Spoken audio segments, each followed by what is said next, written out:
welcome to this video. In this video, I'm going to talk about getting the local time. When I mean local time, I mean local time, everything about the local time, your system, like local current time in your country, for example. Now, last video talked about getting the current time.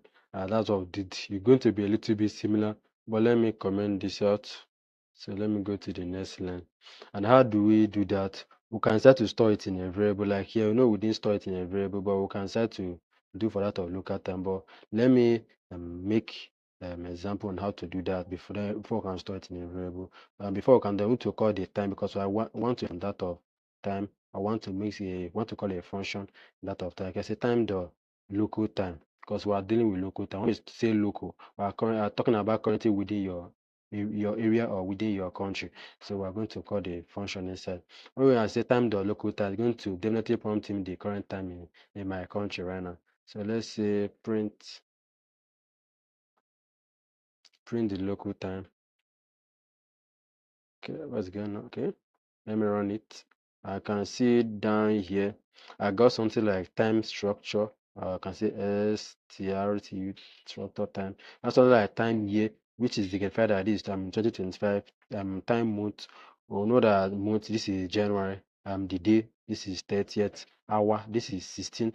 16 can see a 16 minus 12. Can use that to understand how converting to 12-hour format instead of 24-hour format. So 16 minus 12 should definitely give you 4. Now look at the minute 41. If you don't understand what all these things are, you can check below down here on my system here and see they all correspond. Okay, I've changed a little bit. Let me run this so we'll get the current time again. You can see the minute is 42 now. You can see the same thing here. Initially it was 41. So the seconds, you can also get the W day, the Y day, also the other things that don't think is actually necessary. I think what is mainly necessary is from year to year, which is the year, month, day, hour, time, minute, and the seconds. The other things you can make use of, but as of now, it's not really going to be peculiar much to us. So how do we get this here? Because as ways like this, you can make use of them. How do you get it? You can get them by making use of indexing.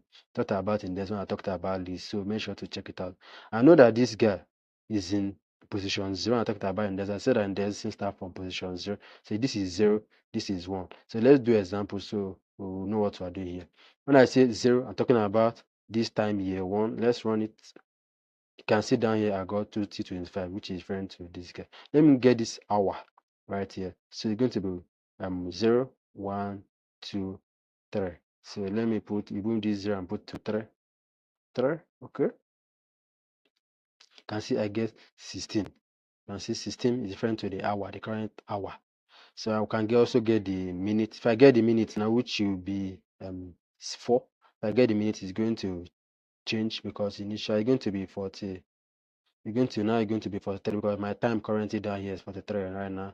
Initially, when I run it was 42. You can see I got 43 down here. So you can see this is how basically I can get your local time Python programming language and then make use of them.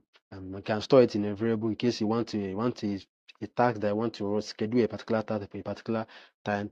You want your code to run at a particular time. You can also use this to when maybe you want your code to run once it's 5 p.m. You can use this. You might put it in a loop, or you can put it in a while loop. So you keep on running. Once it's 5 o'clock, your loop, or you can check whether if it's 5. So you can do a lot of other this thing. But not talking about, just trying to do the tutorial on how you can understand how these time modules or time libraries work. So I think this is basically what we'll be covering in this video. So I'll be happy to see you in the next video. We'll be talking about the GM time, getting the UTC time. That will be definitely be what we'll be doing in the next video. So I'll be happy to see you in the next video. Thank you for watching.